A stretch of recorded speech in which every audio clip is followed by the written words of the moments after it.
so I'll introduce myself. My name is Nathaniel Van Kirk. I'm a clinical psychologist. I work at the OCD Institute and also work on the inpatient units here at McLean. My specialty is OCD, motivation, and trauma, and I'm also the vice president of OCD Massachusetts. So it's an honor to be here today with you all to kind of kick off this year's lecture series. To make Sean's job even harder, I do pace around a lot, so I'll probably be walking up and down the aisles. So if you were hoping that you could hide in the back, sorry. I'll probably also be walking towards the back. But feel free to ask questions as we go along. We have a couple slides to give out, but at the same time, really, I want to take the discussion where you all want to go. Sound good? All right. So let's get started. When we think about OCD and OCD and related disorders, one of the things that's most important to know is that we have treatment that works. Exposure response prevention is the gold standard treatment for OCD, and actually it's one of the most effective treatments that we found in the field of psychology. Its effect size, can anyone define what an effect size is for me? Any stats majors in here? All right, well, me either. So this is what I was at least taught in grad school was effect size is essentially the magnitude of change. How much do symptoms reduce from beginning treatment to the end of treatment? And so what we do know is that when we look at all the studies combined, the effect size of the treatment for OCD is 1.41. What we consider statistically a large effect size is 0.8. So that puts into context that the principles of ERP work really, really well. However, you'll never hear any of us say that ERP is easy. Because while it is incredibly effective, it is also one of the hardest treatments that you will ever go through. Raise your hand if you agree with that statement. Yeah. If you've gone through ERP, essentially we're asking you to face your worst fears over and over and over again. And anything that you ever did to make yourself feel safer or feel better, we ask you to try to resist. While learning to face your fears is incredibly effective, it's also incredibly difficult and incredibly painful. But the important thing to know is that it works. And so there is a life after OCD. How many of you have seen the OCD cycle before? Show of hands? A few? All right, so we'll go over it really quickly. So the general piece of the OCD cycle is that with OCD, typically anything in life can become a trigger. And it might trigger an obsession. So how we define an obsession is essentially a thought that's intrusive, distressing, and unwanted. It could be a thought, it can be an image, it can be an urge. It's pretty much anything that's intrusive, pushes its way into your mind and causes distress and anxiety, and you'll do almost anything you can to get rid of that thought, or get rid of the possibility that this feared outcome could actually come true. So when you go through life, you might get triggered by kind of anything you see on a day-to-day basis. You might trigger one of these intrusive obsessions, which causes your anxiety to go up. What do you want to do as a human when your anxiety goes up? Reduce it, right? Anybody really excited to be like, I'm anxious. This is awesome. No? Give me 30 minutes. I'm going to see how many of you I can get there. So the idea here is that with OCD, there are rituals or compulsions. So these are repetitive acts that are aimed at neutralizing the fear associated with the obsessions, that are to reduce the probability that could come true, or to seek certainty that what you're afraid of won't happen. Unfortunately, compulsions work very, very well. All of our research shows us that when you do get it right, and it gets harder and harder to get it right over time, that when you do get it right, you get a wave of relief. And so a lot of times family members, friends, and loved ones will ask, well, if the compulsions cause so much pain, why do you keep doing it? Honestly, it's because our brains are hardwired for a reward. And one of the best rewards you can ever do is to get one moment of peace, even if that peace only lasts a second. Unfortunately, every time that you do the ritual or the compulsion and your anxiety goes down, it reinforces this whole cycle. It makes the obsessions more frequent, more intense, and it makes it harder and harder to get that momentary relief. So the rituals get longer and longer and longer. However, what ERP is focused on is breaking the cycle. And there's two places that we really break the cycle. The first is right here. This is the exposure component. Anyone here not really like heights? Okay. How do you think you might get over not particularly liking heights? Go up, and you keep going up. At first, you might go up maybe 5, 6 floors, then 10 floors, then 20 floors, then go to the top of Prudential, then go to the top of Prudential and try to look over the side. But you continually face those fears. That's what exposure is. It's learning to face your fears effectively. It doesn't mean that you won't feel afraid or feel anxious, but it's essentially learning to trust yourself that you can overcome that fear, no matter how much anxiety it throws at you. But what's interesting is if you face the same fear over and over again, what happens to your anxiety when you're in that situation again? It decreases. Excellent. So we call that process, you know what that's called? Yeah, excellent. So it's that habituation process, right? The anxiety continues to go down. Every time that you face it, it gets a little bit less, a little bit less. Doesn't mean it disappears completely, because what is anxiety? It's natural. Anxiety is essentially our defense mechanism against the world. Without our ability to think and plan on just pure survival, on our physical survival, we're pretty hilariously outclassed by most animals. But we have anxiety, and anxiety allows us to be creative. It allows us to think ahead of time, and it pushes our bodies to the limits to survive. We want anxiety, but we also want to know how to kind of interface with it effectively. And so that's the exposure part, is learning to face fears more effectively. The next piece is the ritual prevention, which is essentially trying to stop any of the compulsions, the things that you were doing to kind of get relief, because essentially those are saying, like, this thought is something I should be afraid of. By doing the compulsions, you're reinforcing that learning that I should be afraid of this thought. If you can face the thought or the feared situation without the compulsions, you're essentially learning, I can do this on my own. I can trust myself.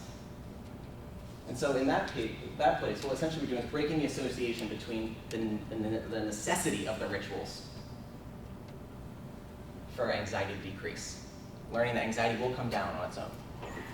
Any questions about that process? That's a very quick synopsis of exposure and response prevention. No questions? All right. So, what can be a challenge when you're doing ERP? Anyone want to throw out what challenges do you run into when doing exposure? So, yeah, you might get embarrassed, right? Sometimes these exposures can feel uncomfortable to do, especially around others. Or you might feel like, why do I have to do this? If I have to do this, does that mean there's something wrong with me? Excellent. We're going to talk more about that as we go through the hour. What else? Finding the right kinds of exposures. They can be tricky sometimes, right? How do we face this fear effectively? How do we find a situation that elicits that fear without necessarily giving you reassurance? So sometimes we might try to push off the rituals, right? Say, well, I'll just do it later, I'll just do it later. Then it builds and it builds and it builds, and later comes, and that urge to ritualize is incredibly powerful.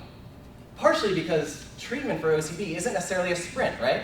We tend to think sometimes that recovery is something that happens in this very linear process like you see right here. Have one more? Ah, yes. Sometimes exposures hurt. We try to limit physical pain, right? But sometimes you may have things like chronic pain, or you may have an actual kind of ritual that can feel like actual pain coming through. There's a lot of different ways that OCD can kind of manifest. And sometimes there is pain with the rituals. Sometimes by ritualizing, because of the extent of the rituals, you can actually have done some damage to your body that over time will continue to be painful. So recovery can be painful. But is this how recovery happens? No, excellent. It's non-linear, right?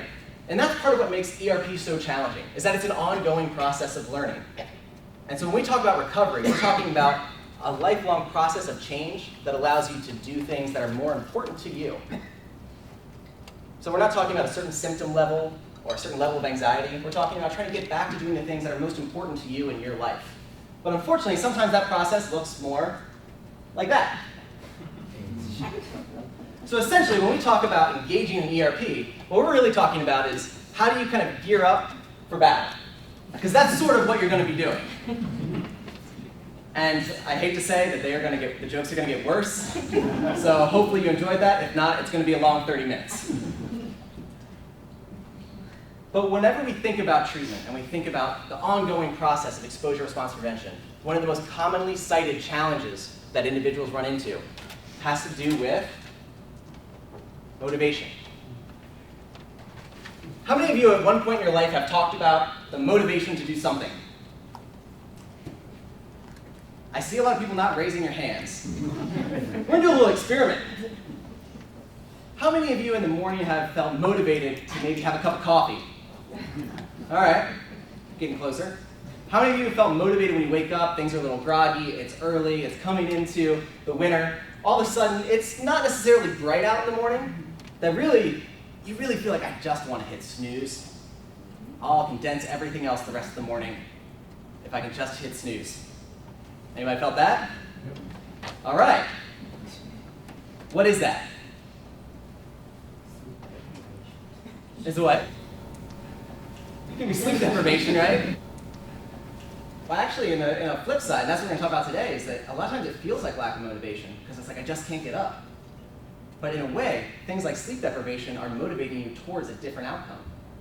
So the idea that we're going to talk about today is that one of the reasons why motivation is so difficult is because a lot of times our understanding of motivation isn't necessarily what motivation actually is. In society, we actually talk about motivation in a kind of weird way.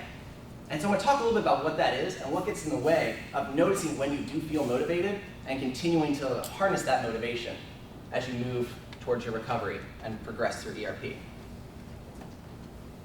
So, if you think about how we talk about motivation as a society, it's something that we're pretty much flooded with, right? Day in and day out, we see messages about motivation. We see people achieve feats that we think they must have huge motivation. Now, if you go out on the Cape, you may also have a lot of motivation to paddle much faster. But the idea that sometimes comes across is that there is a right or a wrong way to be motivated. And when OCD gets involved in that right or wrong way has a tendency to become kind of all or nothing. Because OCD wants us to think in all or nothing terms, right? Either we are perfectly motivated or we're not motivated at all. But what I'm going to challenge today is that motivation doesn't necessarily happen in that way. And that there are ways that you can learn to tap into the inherent motivation that you have just as being human, that we all have motivation. Sometimes we just got to figure out how to access it and recognize when we actually are motivated, because a lot of times it goes unnoticed. So, who can define motivation for me?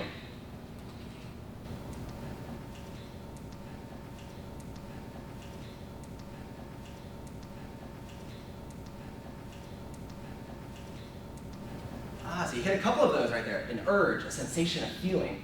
Something that drives you, but you may not know exactly what it is. It's just kind of this thing that you feel. Good. What else? So the ability to want to, and the desire, it sounds like, to want to improve or push forward. Any others? Yeah, so goal pursuit, right? I'm going to work towards something because I really want it. So it's that idea that pretty much every day after work, do I go to the gym or do I go watch Netflix? Motivation inherently in itself, and what I think we're getting at is that motivation isn't necessarily good or bad, but it can have different outcomes, right? But we tend to think about motivation as only good outcomes. Well, obviously, if I'm doing something good, then I was motivated to do it. If I hit snooze, that must mean I wasn't motivated. And that's kind of what the message that we get. And I'm going to challenge that message a little bit today, because I think in many ways we tend to forget some of the ways in which our environment can actually impact the direction of our motivation. The way I like to think about motivation, it's like a snowball rolling down a hill, that over time it continues to build and build and build, but it can go down either side of that hill. On one side, there might be a village. The other side, there might be a lake.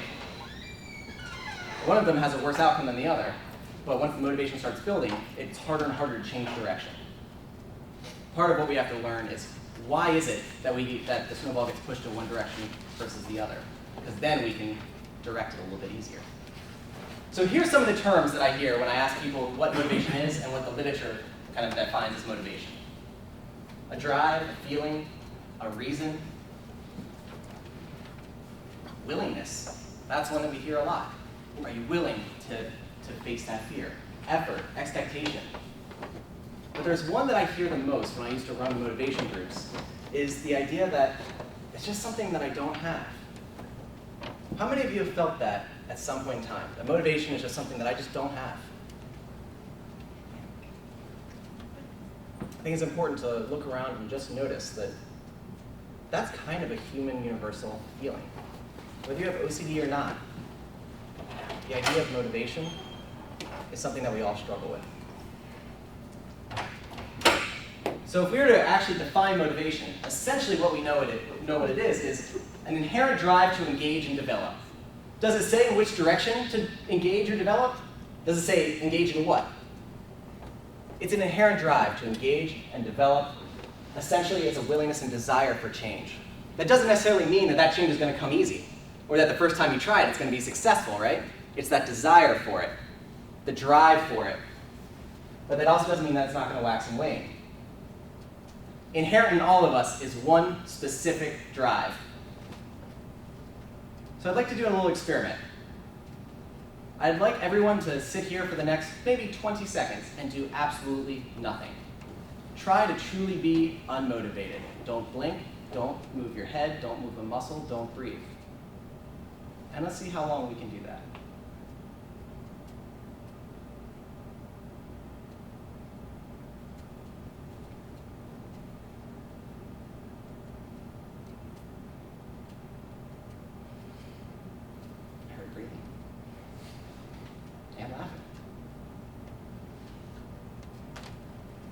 What is it like to truly do nothing?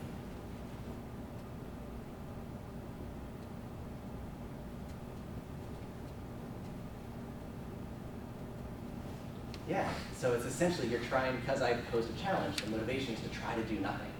But inherently, that is still motivation, right? Because you're striving towards something that was a goal that was set, or a challenge that was set. But you also have a competing motivation, right? Ingrained in us is essentially a competing motivation to survive. It's actually quite hard to literally do nothing. The longer you try to do it, usually the more painful it kind of feels, because we're not necessarily hardwired to not move, to not do anything. It doesn't mean that when you're depressed, it's really hard to get out of bed. But part of that motivation is to actually stay in bed to avoid potential pain, right? Emotional pain. Sometimes being isolated, it feels easier than facing what's out there and what's next. So the motivation is there, it's just understanding what it is that can motivate you into behavior that you might feel stuck in. So the message I hope everyone might be able to take from this is that we're hardwired to be motivated. We just don't always realize why we're motivated or what direction we're motivated for. But if we can start to understand that, then we can guide it towards things like exposure. Does that make sense? All right. So just real quickly, the other thing that I just want to point out is that motivation is not an easy, straightforward concept. Here's a model of motivation, one of many. Does this look simple and straightforward? No. But when we talk about motivation, how often when you're talking about motivation with those around you or with your therapist or your friends, are you like, you know what? When I think about my motivation today, I'm very externally motivated, but I will say that this introjected regulation is kind of coming up. I'm starting to think that, maybe I have some self-control over certain parts of this motivation, but mostly it's just imposed upon me, so I'm kind of teetering between these two categories. No? What do you tend to say instead?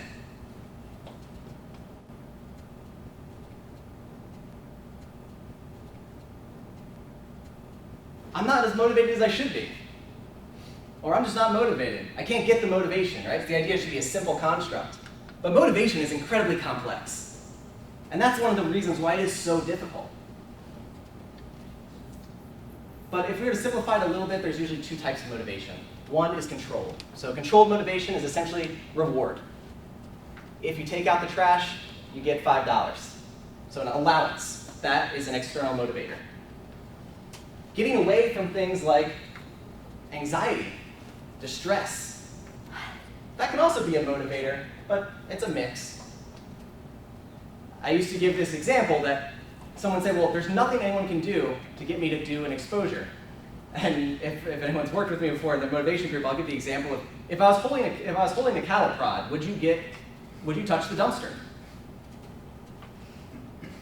And most people are like, yeah, but then it wouldn't be my choice. Really?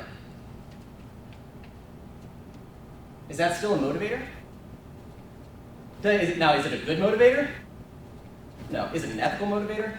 No, not at all. Not in the least. But it's a motivator nonetheless. So So sometimes when we're trying to motivate ourselves for treatment, we have a tendency to discount things that we feel like shouldn't be good motivators as, well, that doesn't count because you were standing there with a cattle prod, so that exposure doesn't count. Were you still motivated to engage in a behavior one way or another? Now, I promise I will never do that. And since we're being recorded, I've never done that.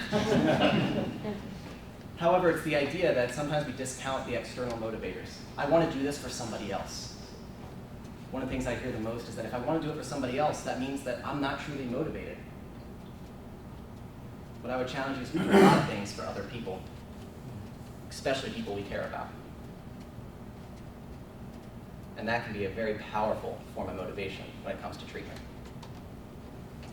The other is autonomous, and this is the idea of like finding what it is for you that's worth it, to take that risk. Aligning your behavior with your values so that you're doing things that are important to you, even if they feel like the world's crashing down around you. But within those are a lot of variations, and a lot of times our motivations are mixed, and that's okay. So just very quickly, we do know that, because for those of you that are interested in research, that essentially motivation, especially more kind of autonomous motivation, is related to lots of good outcomes in the long run. Better treatment outcomes, less automatic thoughts. Would anyone like a few less automatic thoughts? Yeah. Feeling a sense of control over your day-to-day life, or at least an understanding, has a tendency to actually reduce the amount of negative automatic thoughts that you experience on a day-to-day basis. Because you're engaged in your life versus thinking about it. So the question that I usually get, and this is kind of where I want to spend the bulk of our time, is actually, how do we make this concept of motivation, understanding that probably there's some misunderstandings that we might have about it, how do we actually make this useful? It's great, thanks for all the research. You haven't told me anything that is really useful in my day-to-day life. Who agrees? Wow, that's the first time no one's raised their hand. No? Nobody? Well, that's good. So we're off to a good start. But generally speaking, theory is great, but it's hard to put theory into practice, right? Because there's a lot of things on our day-to-day that get in the way. So let's talk a little bit about what we can do to change that. One of the first things is challenging some of these motivational myths. One of the biggest myths is that I have to figure out how to motivate myself to get anything done. How many have had that thought? Yeah. What happens when OCD gets involved with trying to figure out how to get motivated the right way? Oh yeah. You ever gonna find that right way? No. But you will find every possible way that that could go wrong. So in many ways, trying to figure out the perfect motivation is actually one of the first barriers, because motivation is hardwired into us. If you're walking across the street and you notice a car is coming to the street and it doesn't look like the driver's paying attention, what do? Speed up a little bit. If you're in Boston, you just don't cross the street because, well, traffic here is terrible. But there's that idea that you are motivated inherently to certain aspects. And that's why OCD can feel so intense, is because it's almost like you're being motivated towards survival by ritualizing, right? So the idea is, how do you shift that framework a little bit? How do you make it feel like not doing my rituals is actually moving towards survival or something that's important to me? And the first big key is that there isn't a perfect way to be motivated. And there's no one way to be motivated. So that's the first myth we're going to challenge. The second is that motivation has to feel right to be motivation. Motivation feels wrong a lot of the time. I get motivated to go to the doctor because I hurt or I'm sick. What other things do you all do because are you motivated to do because you don't feel good? Yeah. When you start exercising or working out or training for like a run or a race or something like that, does that feel good? No, usually the first week is terrible, right? Especially the later life that you do it, it's like everything hurts. Why did I do this to myself? There's 6 seasons on Netflix that I could have been binge watching instead of doing what I'm doing right now.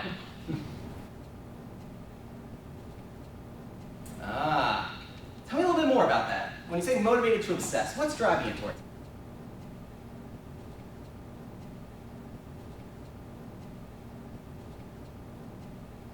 So the idea of being driven to figure it out, to problem solve, in a sense, to engage in mental rituals.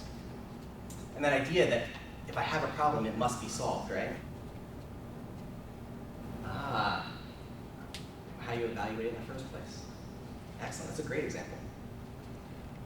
The idea behind motivation is that it doesn't always feel the same, and it doesn't always feel right. But part of it, understanding is that if there's an emotion, a feeling, physical or emotional, that's motivating, that's driving you to do something or engage in an action, that is motivation. If it's directing you in a, say, to obsess, part is understanding what is it that's pushing me in that direction? Why do I feel that urge, that necessity to engage in that? And is there a way that I can maybe shift that way of thinking about the motivation? The third is that I just don't have any. It's impossible for me to get motivated. I'm going to show a video clip that I hope will also illuminate some of the different ways in which you actually might feel motivated, but you probably don't think of it as motivation right now. But hopefully in a few slides you might. So, well, that didn't work at all. So much for that motivation. So let's try to do this a different way, shall we? So with the idea, when you think about extreme sports, how many of you have ever gone bungee jumping, skydiving, skiing? All right, what did you feel in that moment? Exhilaration. So you're totally focused. You feel like you're taking on a challenge. You feel like you're on the edge a little bit. So if you think about this, right? What does that make you feel if you were to watch this? Insanity. I mean, why? So it feels like there's death at any moment, right? What do you think you might feel in your body in those moments? Adrenaline? Anxiety? Probably a decent amount of anxiety, right? What else? What does that feel like? Tell me about the physiological sensations. What does anxiety feel like? So you feel like a little out of touch with it. You can't feel it's almost numb. Okay? What else? So for you, it feels like you're pulling away. And for you, it's like everything is focused on this one moment. Because sometimes it's like the focus is there. All your senses are honed on one thing. For others, it feels like your senses are all over the place. You're noticing everything that's happening around you. I saw it.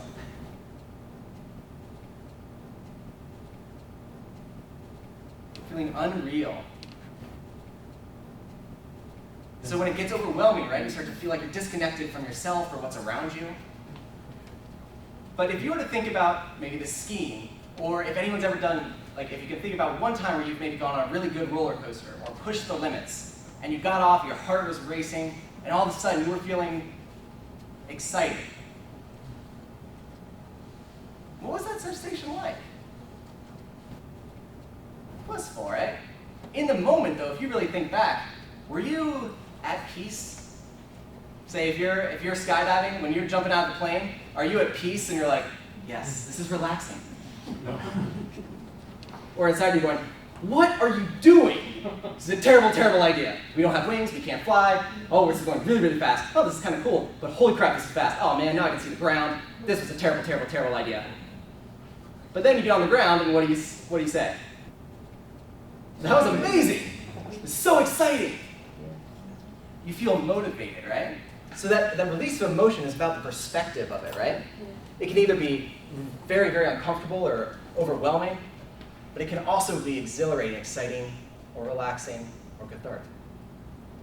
The idea that emotions themselves aren't good or bad, but what helps us decide were we motivated for something or were we terrified of it isn't so much what we're doing, but it's how we think about it, the frame that we put around it. What I was trying to, and what usually would happen, is this also had a lot of music with it, at least it did 50 minutes ago, was that when you actually start to watch a lot of these extreme sports, you start to notice that your body physiologically reacts. Your heart starts to speed up just a little bit. You tend to get a little focused on like, what is it that they're doing? This seems like a terrible idea. You tend to get that reaction of, this makes no sense. There must be something different about them. But you do start to get that physiological feeling because our bodies are hardwired that way. But what is that physiological feeling? It's anxiety. To our bodies, anxiety and exhilaration aren't really that much different. you see the same signs. Your heart rate increases, your blood pressure tends to go up. Your muscles are twitching because they're kind of on the edge, trying to make sure that you can stay in control when you're racing down a hill, right? All of your senses are either tuned in or looking for danger outside of it. But if you go into it with the idea that this is going to be fun or interesting or exciting or a good story to tell, all of a sudden your brain does this interesting thing where it kind of shifts it to like, that was really exciting. That was a lot of fun. Anyone ever thought of like their exposures as a lot of fun? And why is that? Because you fear that lost control, right? A lot of times we're overthinking it. We're thinking through all the possible ways that this could go wrong. OCD is great at that. But when you ask, are you motivated? The fact that you feel anxiety means, yeah, you also are motivated. Just the anxiety, because the way we think about it is pushing us in a different direction. So one way that I think about it is that physiologically these aren't much different. The hardest part is shifting our framework for how to think about the fight or flight response. And can we shift it as not necessarily a scary or bad thing, but actually as a pretty amazing thing that our body can do to help us overcome challenges. And whether that challenge would be extreme sports or facing your worst fear. Anyone ever faced a fear and felt really good about it after? Mm-hmm. Yeah. When you face a fear and you feel good about it after, do you tend to say, I was motivated? Or do you tend to say, I had no motivation whatsoever, but that was great? Yeah. So the idea that we don't have motivation is the part that we want to challenge, because it's all hardwired into us.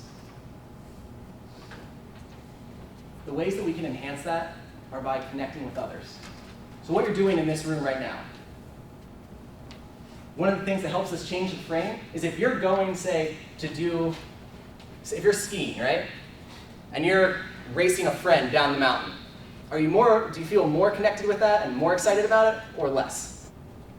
Yeah. So if you do things together, set challenges with each other, push yourselves together, that connection can actually be a great motivator. It helps frame what it is you're doing as more of a challenge and less of it like feeling like I'm purposely choosing to kind of torture myself.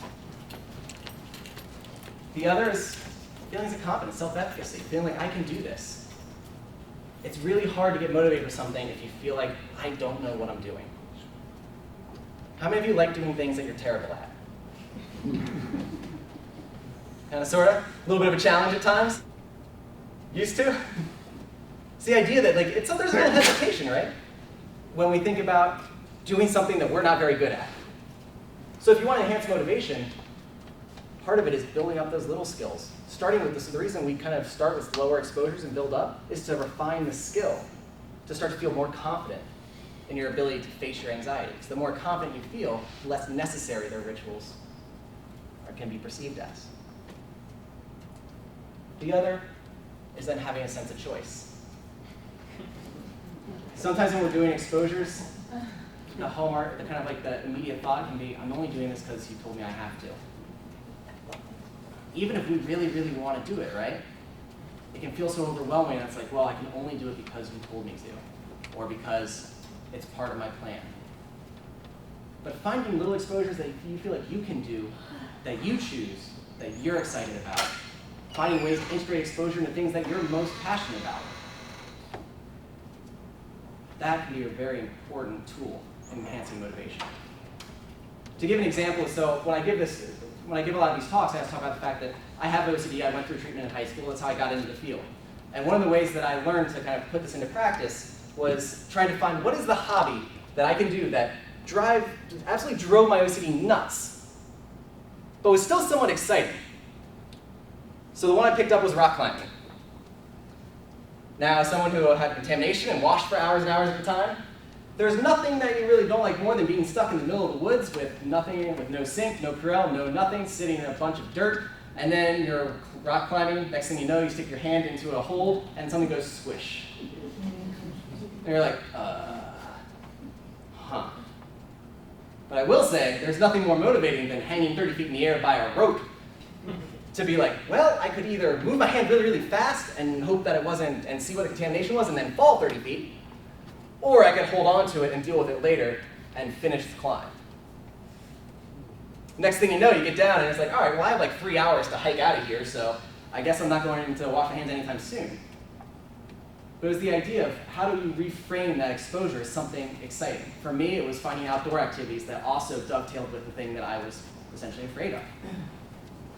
Finding ways to push yourself that are exciting, but also work as exposures. So what I challenge you to think about is, what are the things that you are somewhat motivated to do, that you're interested in doing? And are there ways that you can integrate your exposures into those to try to build that confidence, that feeling of choice? Of like, all right, I do want to do this. This is something that's exciting to me. No matter how terrifying it is, at least it'll be in the context of something fun. So if I'm terrified, I might have a little bit better chance to say, all right, well, that was super exciting and terrifying. And that's okay.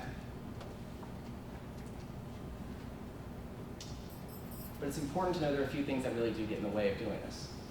One, which we already hit on, is trying to overthink it, trying to come up with the right motivation. Motivation will feel different every single time. And that's okay. If you think about all the different ways that we define motivation, there's a reason we have so many different words for it, because it can feel different situation to situation. The next is overthinking it. You can think yourself out of motivation pretty quickly, right? Or you can change the direction of it pretty quickly once your brain gets going. So in some ways, Nike did get it right. The idea of just do it, there is no magical part to it. It's, oh, I have that desire to do blank. All right, let's go do it. Let's see what happens. Trying to approach life with a little bit of curiosity and excitement before this takes hold. And then the other is this idea of stigma. One of the hardest things, we know that things like feeling confident and feeling choice are important to feel motivated. A lot of times when we have stigmatizing beliefs about ourselves or that we hold for ourselves, it can be really hard to feel confident in just about anything that you're doing, right?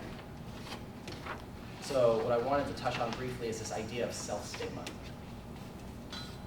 So essentially, self-stigma is essentially the beliefs and reactions that are internalized and turned against oneself.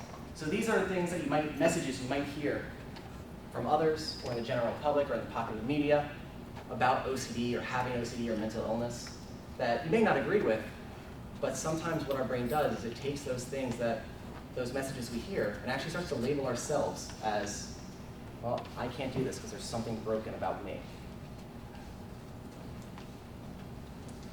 Or my rituals make me who I am. Who am I without them? I've had OCD my whole life. I have no idea who I am outside of that. That's an objectively terrifying thing.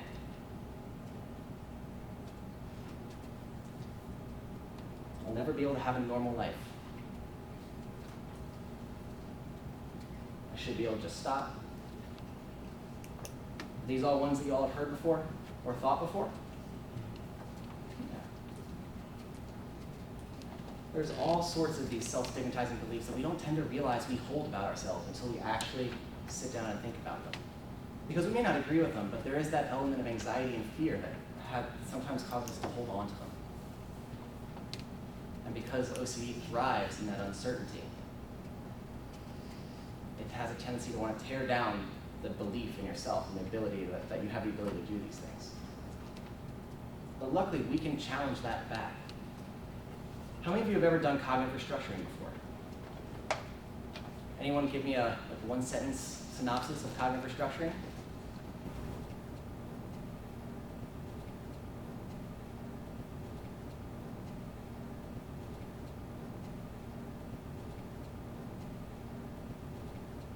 Excellent.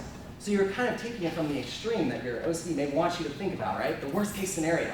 And bringing it back to the middle, but also being objective in the fact that I can still handle that. Nice work. That's awesome. So the idea that we're talking about here is, can we challenge, first identify, and then challenge those self-stigmatizing beliefs that we may hold about ourselves that make it hard to get motivated when we're trying something new. So for example, I don't have any motivation. I'm too severe to do anything. Just to show of hands, anyone in here had that thought before? All right. So let's challenge that real fast. If we think about some of the different patterns that OCD really, really likes, and some of the ways that it might take these beliefs and amplify them, anybody see any of these in here that might be going on in this thought? Yeah, all or nothing, right? I'm too severe to do anything. I have no motivation. So, okay. Emotional reasoning, right? I feel like this, so it must be true. Is it discounting some of the positive things that maybe you've done? So, of those of you that raised your hand that said you've experienced this thought before, how many of you are sitting in this room right now? No, no one? No one's actually here? That's the greatest magic trick ever. You're here, right? You're trying to learn more, seek more information, challenge that motivation, challenge the feeling like I can't motivate to do things.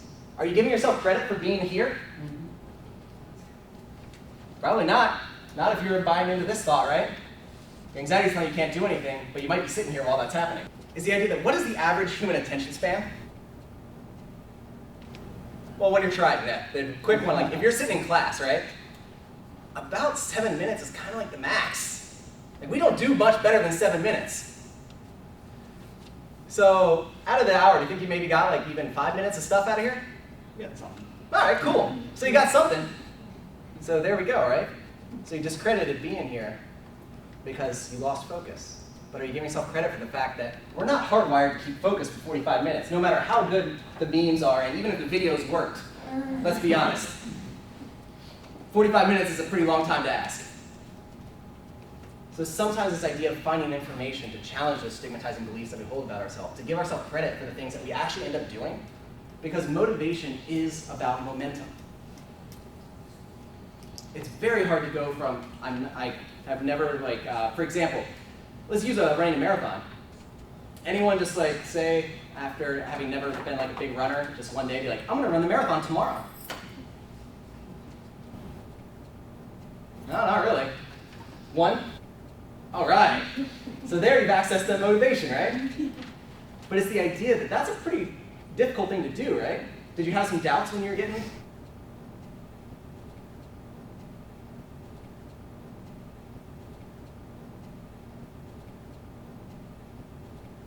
Yeah.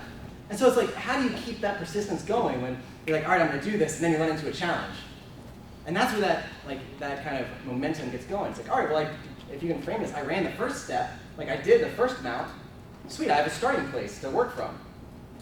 Versus the flip of that would be, well, obviously I can't do that because I can't run enough, even though I ran, say, 5 miles.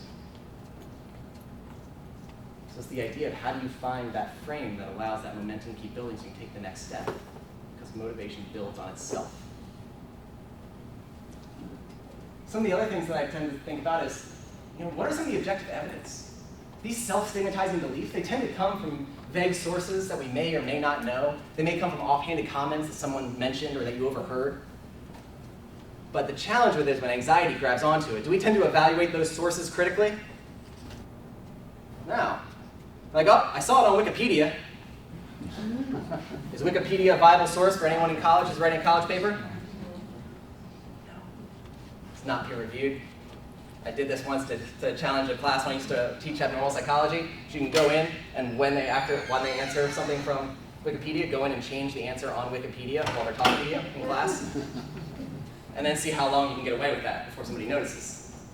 But that's kind of what your brain does when anxiety gets involved, right? It changes the answer on you as you're going. So asking yourself, is there objective evidence for this thought? Are there parts of my belief that aren't necessarily in line with current understanding about mental health? Are there parts that maybe I need a little bit more information because I'm talking about a concept that I've never learned about?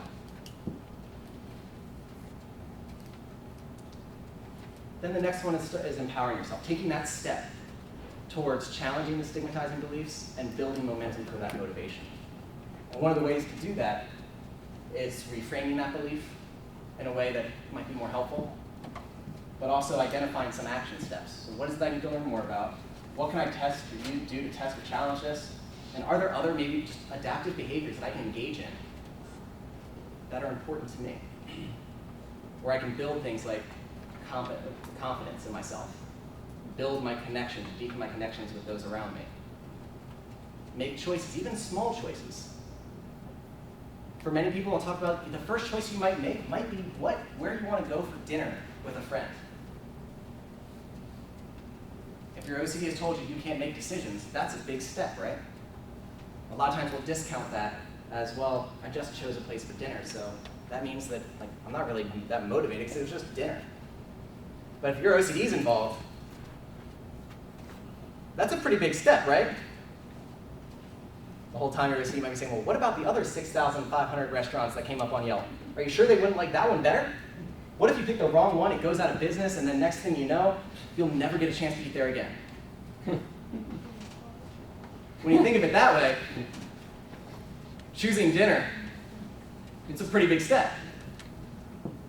So it's about how we think about what we already do, how we connect with the feelings of motivation. Do we view the feelings of excitement, exhilaration, anxiety, the fight or flight response, do we view them as a bad thing, as inherently negative?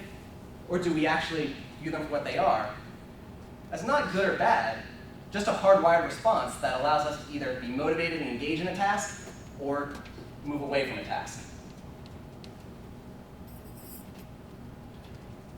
So that's my challenge to you all from here, is to think about motivation a little bit differently. Notice the moments that you actually are connecting with your motivation, and you may not have been giving yourself credit for it.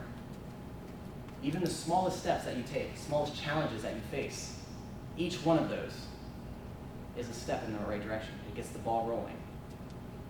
But part of it is figuring out what direction you want to go in and making the choice to run for it. So one of the things that I always ask is, if everything went terribly sideways, what is the one thing that you could do in your life that would make it worth it? What is the one thing that all the risk in the world is worth?